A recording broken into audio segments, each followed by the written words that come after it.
안녕하십니까. 발표자 조건우입니다.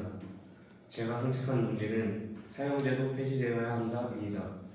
사형제도란 수용자의 목숨을 끊음으로써 사회에서 영구히 제거하는 형벌로 살인이나 흉악범죄를 저지르는 등 죄질이 무거운 자에게 내리는 형법상 가장 무거운 형벌입니다.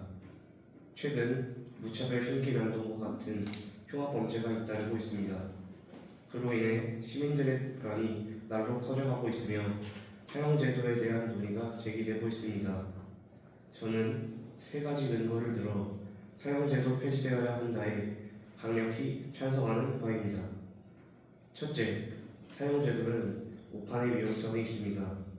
이 제도의 가장 큰 문제점은 오판 가능성입니다.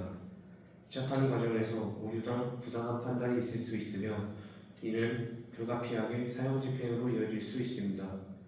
법무부와 경찰청 조사에 따르면 1995년부터 2012년까지 17년간 강력범죄 사건 1심에서 유죄 판결을 받은 사람 중 2심에서 무죄 판결을 받은 경우가 무려 540건에 이른다고 합니다.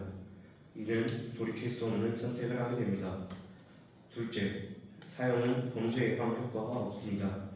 사형의 국제 예방 효과에 대하여 조사한 국제사회의 보고서들은 사형제도의 범죄 억제 효과는 입증된 바 없다라는 결론을 내렸습니다. 실제로 사형제도가 폐지된 국가에서는 오히려 범죄율이 감소한 경우도 있었습니다. 이는 사형제도가 없어도 충분히 안전한 국가 치안 환경을 조성할 수 있음을 보여줍니다. 셋째, 형벌의 주 목적은 교화입니다. 교화란 가르치고 이끌어서 좋은 방향으로 나아가게 하는 일을 말합니다. 물론 형벌의 목적에는 응징과 억제도 있습니다. 사형이 아닌 무기징역으로도 응징과 억제와 같은 형벌의 목적을 이룰 수 있습니다.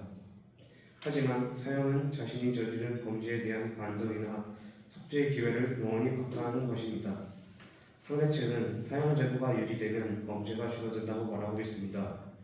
하지만 저는 여기에 동의할 수 없습니다. 왜냐하면 실제로 사형제도가 유지되었을 때 범죄가 줄어들지 않았기 때문입니다. 또한 사형 외에 다른 사회적 정책 혹은 형벌로도 안전한 국가 치안 환경을 조성할 수 있기 때문입니다. 사법살인이라는 말이 있습니다. 법관의 70%는 오판의 가능성이 있어 억울한 죽음이 생길 수 있다는 것을 인정합니다. 하루아침에 나의 아버지가 살인자가 될 수도 있다는 것입니다. 따라서 저는 사형제도 폐지되어야 한다에 강력히 찬성하는 바입니다.